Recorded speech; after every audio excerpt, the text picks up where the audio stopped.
She's enriching, she's engaging, she's enlightening, and she's entertaining. She makes you think and laugh, and she uses an unexpected voice. Please put your hands together. Let her feel the love. Welcome, Lisa Devon.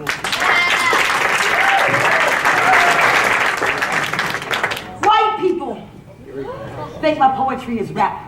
And you might think it's crap. But one thing for sure I can say is it's more Dr. Seuss than Dr. Dre. That's my style, and I like it that way, because what I got can't be fixed. So I'm somewhere in between and betwixt. Maybe I should quit before I'm nixed or 86 or sent out to the sticks. Maybe you would like me better if I was mixed. Oh dear, you're not going to get my jokes. This is going to be tough. Okay. So I do pieces about social justice and women's issues and the power of words. You can speak anything that you want into being, and I can show you how to do it. I do depression, I do self-care, I do lots of different types of pieces. This piece is my love letter to poetry, and it's called Poetry. The best thing about poetry is no matter what it means to me, or why I wrote it, it touches some part of you, your feelings, your experience, because poetry is the essence of truth. It's that lingering scent in the air, it's that sweet taste on your tongue, because poetry hits a note that, like music, makes us one. You see, poetry absorbs all of my hatred and pain, and it keeps me from going insane. Poetry is my lover, my friend, and my teacher. Poetry is my passion, my solace, and my best feature.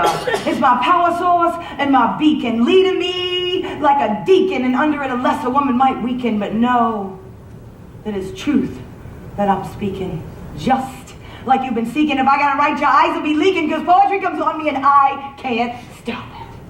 I'm gonna deliver this truth, y'all. You just watch me drop it. I done said it before, but now I'm gonna top it. Even when all the poetry experts say I should rhyme in different ways, well, I can't help it if all my little word plays always come out in straight A's. Because see, I get high marks for these poetic remarks, but I don't do it for the glory or the fame, but you should still remember my name and why I came. Because I'm Lisa Devon, and I'm about to give you a little slice of heaven, because I'm colder than a Slurpee from 7-Eleven, and I can lift up even the unleavened, because I use levity and humor to deliver this knowledge, secretly sending you to college, because a mind is a terrible thing to waste. So read or write or hear something with much haste, you get a taste of this poetry, which surely sustains me, and poetry remains the only way I can say some things, because sometimes it pains me to explain the way that I feel. And yet, I am fulfilled, because poetry fills my bowl, and with it, I'm going to reach my goal, because I'm on a roll, and it's easier than taking a stroll to keep worry from taking its toll when poetry feeds your soul.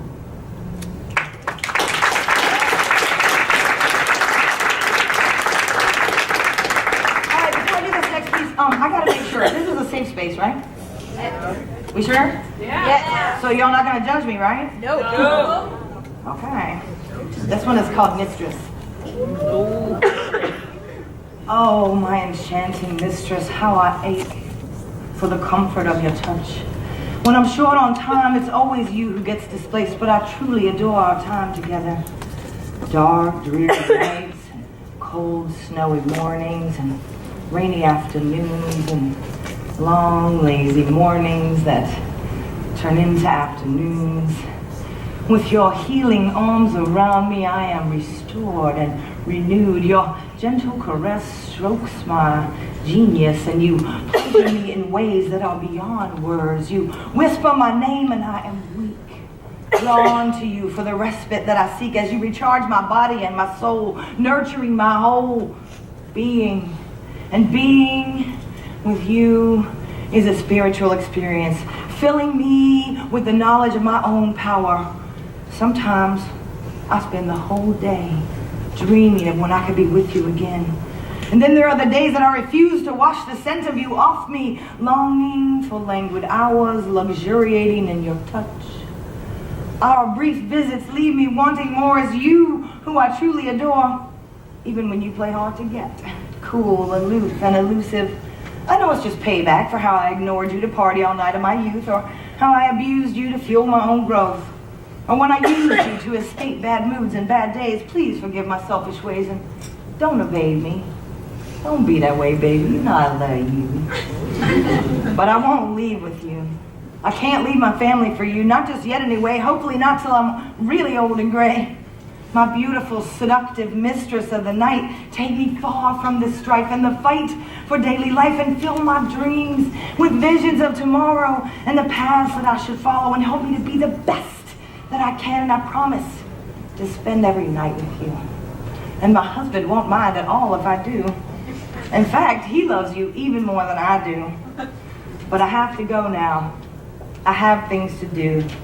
Just know that I am devoted to you, my sweet, shut-eye mistress called sleep. I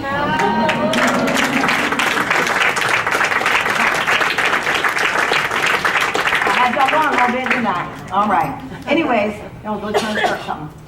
We did our fun. We got to do a little business. Come to my booth 45. I'm going to be giving away a copy of my book, Gems from the Bargain Bin, available on Amazon.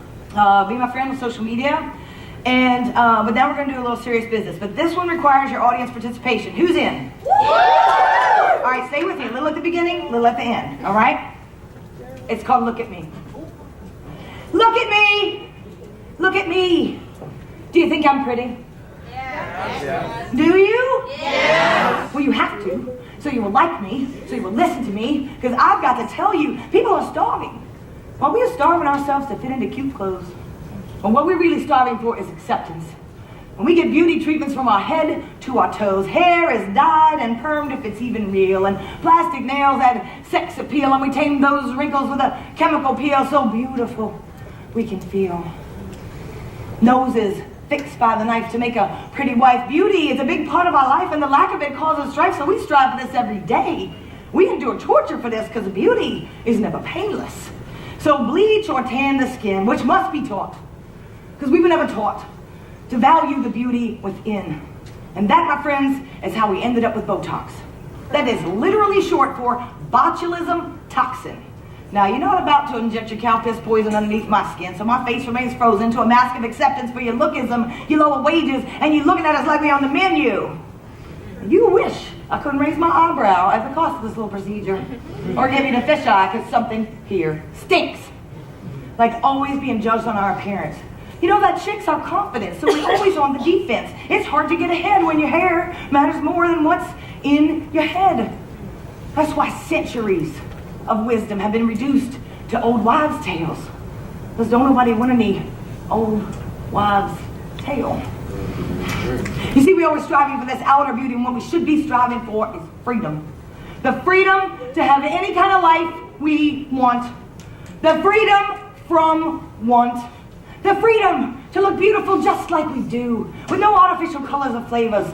But we all know that standard beauty earns more favors. When we all get measured in one kind of beauty that limits our individuality and destroys who we could be. So we wear our contacts, and we shave and we pluck, and they don't even care as long as we suck. And stay down on our knees looking up at them for their approval, stay in our place to avoid removal. The situation has gotten so nasty, y'all. And now they have a thing called a vaginoplasty. You know what that is? That is one more part that just doesn't measure up. So we can never, ever be good enough. All over the world, we try to save women from female genital mutilation because that is a horrible situation. And only slightly different from the one in our nation where you could get a vaginal rejuvenation for about the price of a Disney vacation. And it's further evidence of our subjugation, making us beg for your admiration. Got us convinced we need labia sculpting. Well, that, sir, is just disgusting. All right? And all this surgical enhancement doesn't represent advancement. And we're still seeking this thing called beauty, which has been turned into a tiny box of conformity and try as you might, we just can't fit in because the box, y'all, the box has been moved again. And while we chase the tail of beauty, they got us right where they want us to be, stuck between the way it's always been and self-doubt with no way out.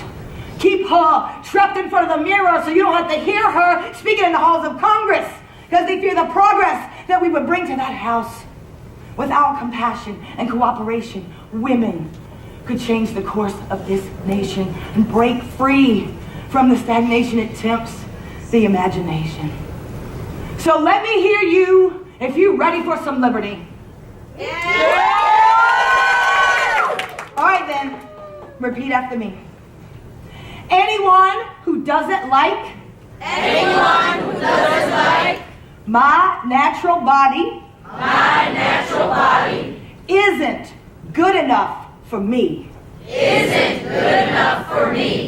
And with that, my beauties, go forth and be free.